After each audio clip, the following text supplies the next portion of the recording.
здраво на сите, доколку го гледавте првиот дел, добродојдовте во парт 2. Додека нашата прошетка се одвиваше сосема спонтано, нашиот поглед сосема случајно застана во една автокуќа. Тоа требаше да биде само едно кратко разгледување, како во шалано се претвори во момент што ние никогаш нема да го заборавиме. Од таму си заминавме со насмевки, со полни срца и со автомобилот што мојот сопруг долго го посакуваше. Сакавме овој ден да остане запаметен за секогаш. И да, ние си направивме уште едно убаво сеќавање од нашата заедничка приказна. Денот кога направивме уште еден чекор заедно и си остваривме уште една желба. Да ви кажам, чувството е преубаво кога можеш да ја видиш среќата во очите на човекот што го сакаш.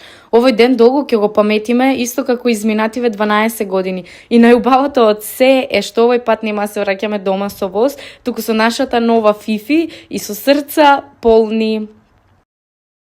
Едва и чекам да ви го снимам нашиот Јан како ќе реагира. Тој додека ужива со баба и со дедова, мама и тато му подготвија и нему едно мало изненадување. Едва и ја чекам, неговата реакција да ви ја снимам. И овде следуваше на прошетка во Амстердам, која што јас не успеав да ви ја снимам затоа што ние бевме превозбудени, пресреќни и сакавме си го поминеме тој момент малце поприватно, без телефони.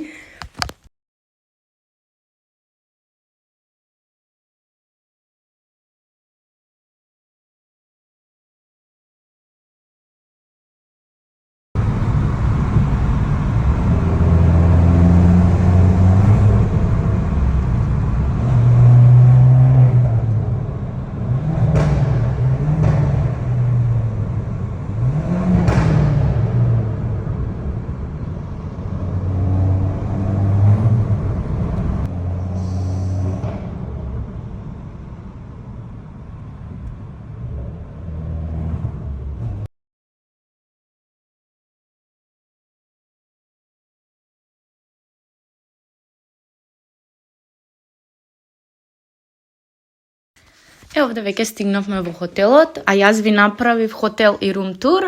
Може да видите и сами колку беше пријатно, колку беше чисто, пресовршено. И да, доколку мислите дека ова е крајот на нашата авантура, не, се лажете.